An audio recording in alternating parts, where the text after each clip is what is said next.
Doctor Panjabrao Deshmukh स्मारक वैद्यकीय महाविद्यालय के चिकित्सकों और छात्र छात्राओं ने स्तनपान प्रोत्साहन सप्ताह अंतर्गत आज पूर्वाह्न राजकमल चौक पर नुक्कड़ नाटक और लघु संबोधनों से सभी का ध्यान आकृष्ट किया। स्तनपान का महत्व बताया, यह शिशु के लिए कितना उपयोगी है और उसे रोगों से दूर रखने में सहायक होने के साथ साथ प्रसूता के स्वास्थ्य हेतु इसका लाभ बतलाया। डॉक्टर अनिल राठौड़, डॉक्टर नितिन राठौड़ और उनकी टीम की देखरेख में यह आयोजन राजकमल चौक में किया गया। हाथ में बैनर और पोस्टर लेकर जन जागृति की गई। नुक्कड़ नाटिका देखने के लिए नागरिकों की भीड़ उमड़ी थी। वीडियो को लाईक करें, शेअर करें। नमस्कार, मी डॉक्टर विपिन राठौड़, सहयोगी प्राध्यापक बालरोग विभाग पंजाबराव देशमुख मेडिकल कॉलेज येथे कार्यरत आहो। आज सगळ्यांना माहिती आहे की 1 ऑगस्ट ते 7 ऑगस्ट या दरम्यान ह्या आठवड्यात जागतिक स्तनपान आठवडा म्हणून साजरा करण्यात येतो, वर्ल्ड ब्रेस्ट फीडिंग वीक। आणि ह्या वर्षीचं जे थीम आहे ते आहे closing the gap breast feeding support for all.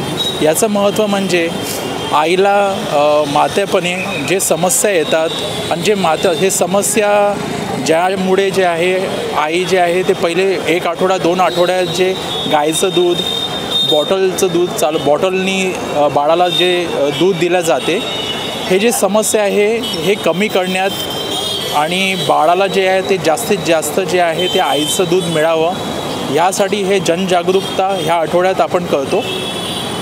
ह्या आठवड्यात विविध कार्यक्रम आम्ही घेतले आहे। 1 ऑगस्ट ते 7 जसे रॅली होती, नंतर क्विज कॉन्टेस्ट करण्यात आला MBBS स्टुडंटसाठी।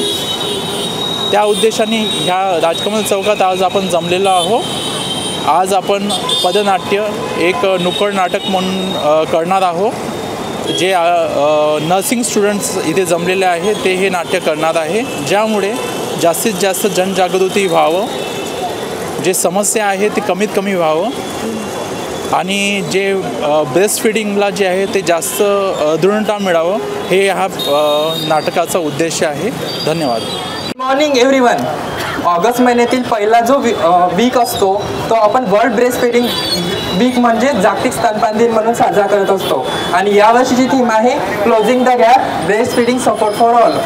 आम्ही सर्व डॉक्टर पंजाबराव देशमुख नर्सिंग इन्स्टिट्यूटमधले DVBSc नर्सिंगचे फर्स्ट इयरचे स्टुडंट आहोत आणि आज आम्ही तुम्हाला ब्रेस्ट फीडिंग म्हणजे स्तनपानाबद्दल माहिती एका छोट्याशा नाटिकेद्वारे सादर करीत आहोत। चला तर मग जे नाटिकेतले पात्र किंवा भूमिका जे सादर करीत आहेत त्यांच्याकडे वळूया। हे पहा काकू, बाळाला मध देऊन काहीच फायदा नाही, ठीक आहे। बाळासाठी मातेचं जे पहिलं चीक दूध आहे ते खूप महत्त्वाचं आहे, म्हणजे ते लसीकरणाचं काम करते। हो का बाई, असंही असते आमच्या वेळेस, आम्ही माहीतच नाही होतं, आम्ही तर फेकत होतो। नाही काकू, असं नाही करायचं। हे पहा काकू, मातेच्या दुधातनं बाळासाठी आवश्यक असलेले सर्व अन्न घटक असतात, त्यामुळे काय होते, बाळाची शारीरिक मानसिक बौद्धिक वाढ विकास होते, ठीक आहे। बाळाला आजार होत नाही, पोटाचे आजार होत नाही, बाळ काय राहतो सुदृढ राहतो, निरोगी राहतो, त्यामुळे काय होते, बाळाची रोगप्रतिकार शक्ती वाढते। कळतंय का काकू तुम्हाला? हो बाई। मंडल न्यूज़ के YouTube चैनल को सब्सक्राइब करें, फेसबुक और इंस्टाग्राम को फॉलो करें।